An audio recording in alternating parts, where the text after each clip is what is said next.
शालू नाम की लड़की 12वीं के बाद पढ़ाई के साथ पार्ट टाइम जॉब भी करती है। वो बहुत खुले विचारों वाली थी। शहर में पली बड़ी होने के कारण उसे वहाँ की जिंदगी बहुत सुविधाजनक भरी लगती थी। पर पिता की आकस्मिक मौत की वजह से बेचारी माँ यशोदा अपनी बेटी की शादी एक गांव की लड़के रोहन नाम से तय कर देती है, जिस बात से शालू को इनकार होता है। मंडप में जाने से पहले वह रोते हुए अपनी माँ से कहती है, माँ मेरी जिंदगी खराब मत कीजिए, मैं आपको छोड़कर इतनी दूर गांव में नहीं जाना चाहती। आप मेरी यहीं आसपास शादी कर देती, मुझे गांव नहीं जाना, वहाँ पर कोई सुविधा भी नहीं होती है। शालू बेटा, तू जानती है ना, तेरे पिता ने जितना धन जोड़ा था उसमें सिर्फ तेरा गांव के व्यक्ति जितना ही दहेज जुटा पाई। अगर शहर में कहीं करूंगी तो कम दहेज में कोई नहीं मानेगा। भले ही तू कितना कमाती हो, कोई फर्क नहीं पड़ेगा। और तेरी माँ ने तेरे लिए अच्छा रिश्ता देखा, तू ऐसे मना मत कर, शादी कर ले बेटा। माँ मुझे शादी नहीं करनी। बेटा तुझे करना ही होगा, मान जा। यह सुनकर शालू को अपना मन मारकर गांव के लड़के से शादी करनी पड़ती है, जहां शादी के बाद वह अपने ससुराल पहुंचती है। गांव के काफी सारे लोग उसे रस्मों में उलझा कर रखते हैं। तभी शालू कहती है, माँ जी मुझे वॉशरूम जाना है। कहाँ है? अरे ये वॉशरूम का होता है? अरे माँ जी शौचालय, मुझे शौचालय जाना है। अरे पायल बेटा, बहू को शौच जाना है, जरा शौच के लिए झाड़ियों की तरफ ले जा, क्योंकि इस टाइम कोई देखेगा नहीं। माँ जी आप ये क्या कह रही हैं? भला ऐसे कैसे हो सकता है? खुले में जाकर शौच करूं? घर के अंदर कोई शौचालय नहीं है क्या? हाय हाय बहू, ये तू कैसी अपशकुन बातें कर रही है? भला घर में कोई शौचालय बनाता है क्या? हाँ माँ जी, शहर में तो सबके घर में शौचालय होता है, तो यहाँ क्यों नहीं है? अरे भाभी आप ये कैसी बातें कर रही हो? अरे गांव में किसी के घर में शौचालय नहीं है, सब बाहर खुले में करने जाते हैं, झाड़ियों में, वह भी दिन के अंधेरे में 4 बजे, क्योंकि मर्द लोग आ जाते हैं। नहीं नहीं, मैं ऐसे खुले में शौच करने नहीं जाऊंगी। अपनी नई दुल्हन को कोई खुले में शौच करने को कहता है? अरे आप सब जानते भी हैं कि खुले में शौच करने से कितनी बीमारी फैलती है। ज्यादा बीमार पड़ने से इंसान की जान भी जा सकती है। बहू तू बाहर शहर से आई है, बहू तू बाहर शहर से आई है और ज्यादा पढ़ी लिखी है, इसका मतलब ये नहीं कुछ भी बोलेगी। अरे हम सब बहुत समय से कर रहे हैं, किसी की भी जान को कोई खतरा नहीं हुआ है। तुझे ज्यादा है, तुझे ही ज्यादा प्रॉब्लम लग रही है। सास की बातों से शालू के दिल को बहुत ठेस पहुंचती है और वह कंट्रोल करती है। अपने पति से भी इस बारे में बातचीत करती है, तो वह कहता है, देखो शालू, तुम्हें तकलीफ नहीं पहुंचाना चाहता ज्यादा, लेकिन यहाँ ऐसे ही रहना पड़ता है सबको। आपकी पत्नी खुले में शौच करेगी, अगर किसी ने देख लिया तो आपको कोई फर्क नहीं पड़ेगा? क्या मेरी कोई इज्जत नहीं है? आप अपनी बीवी के लिए एक शौचालय नहीं बनवा सकते? तुम्हारे कारण सालों की परंपरा भ्रष्ट नहीं कर सकते, ना ही इस घर में शौचालय बनवा सकते हैं, क्योंकि हम घर में पूजा पाठ भी करते हैं। वही गंदगी होगी, वही खाएंगे, वही रहेंगे, ये कहाँ का नियम है? पता नहीं आप मेरी बात क्यों नहीं समझना चाह रहे हैं। अरे ऐसा कुछ नहीं होता, शहर के बारे में आप सब कुछ जानते हैं, फिर भी कहने की जरूरत नहीं है।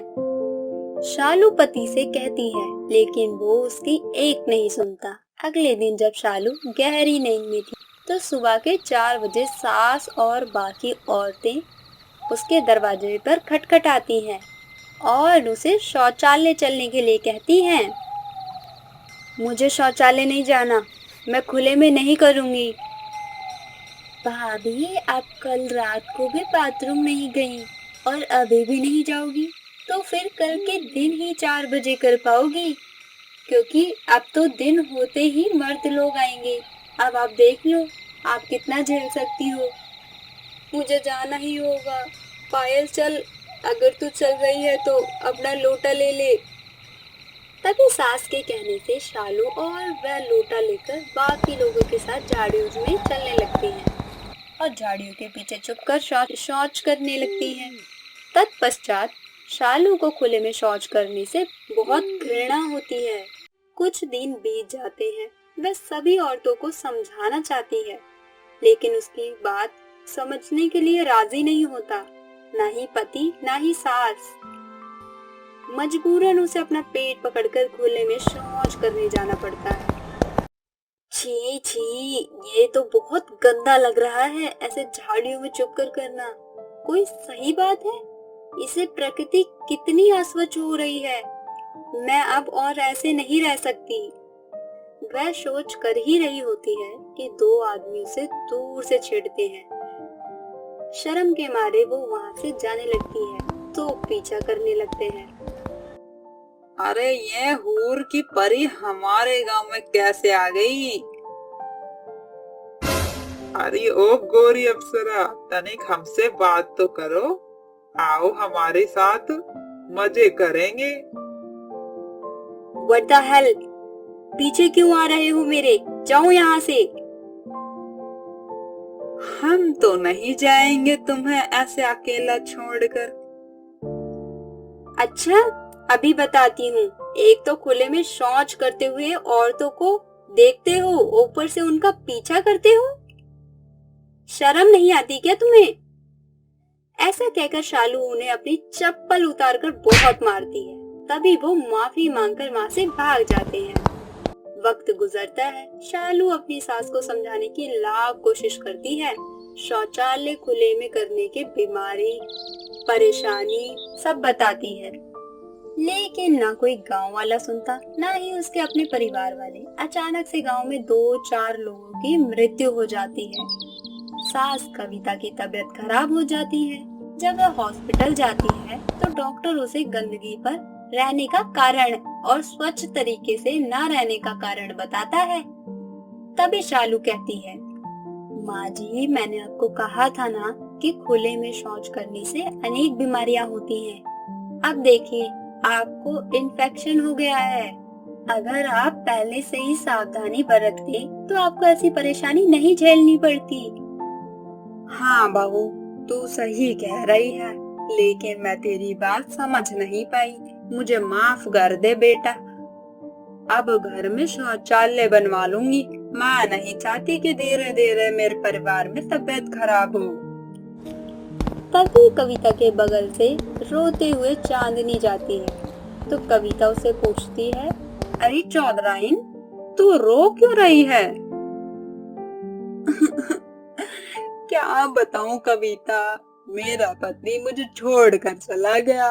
अब कैसे उसके बिना रहूंगी और अपने बच्चों को पालूंगी। क्यों, ऐसा क्या हो गया तेरे पति को जो बीमार हो गया? डॉक्टर ने बताया, आसपास गंदगी होने के कारण उसकी हालत खराब हो गई, बीपी हाई हो गया, फिर मुझे छोड़कर चले गए। मैंने आप लोगों को पहले ही समझाया था, अगर गांव में एक शौचालय 2 शौचालय भी होता ना तो गांव में कोई भी परिवार किसी अपने से नहीं बिछड़ता। अब भी वक्त है, आप सब शौचालय बनवा लीजिए। घर के अंदर ना सही, घर के बाहर बनवा लीजिए। वही हम सबकी सेहत के लिए अच्छा होगा और मर्द लोग भी अजीब निगाहों से देखेंगे। ये कहाँ तक सही है? बेटा, तुम बिल्कुल ठीक कह रही हो, हमें ये सब सोचना ही होगा। हाँ बहू, और इसमें मैं तेरे साथ हूँ। ठीक है, इसके लिए आपको मेरे साथ गांव-गांव जाकर समझाना होगा। चांदनी, हाँ, हम समझाएंगे। गांव-गांव जाकर हमें समझाना होगा कि शौचालय बनवाना कितना महत्वपूर्ण है, अन्यथा खुले में शौच करने से कितनी बीमारियां, कितने लोगों की मृत्यु हो सकती है। कविता की तबीयत ठीक हो जाने के कुछ देर बाद सभी औरतें एक दूसरे को समझाती हैं और शौचालय बनवाने के लिए एक दूसरे को सचेत करते हैं। उन्हें इसके प्रति जागरूक करते हैं, जिससे गांव के लोगों को समझ आ जाता है और वे मुखिया से कहकर गांव में एक पब्लिक शौचालय और अपने घर में भी निजी शौचालय बनवा लेते हैं, जिसका उपयोग सभी लोग करते हैं और सब खुशी खुशी रहने लगते हैं। तो दोस्तों, आपको हमारी ये बहू कैसी लगी हमें कमेंट करके जरूर बताएं। चैनल को सब्सक्राइब करना ना भूलें।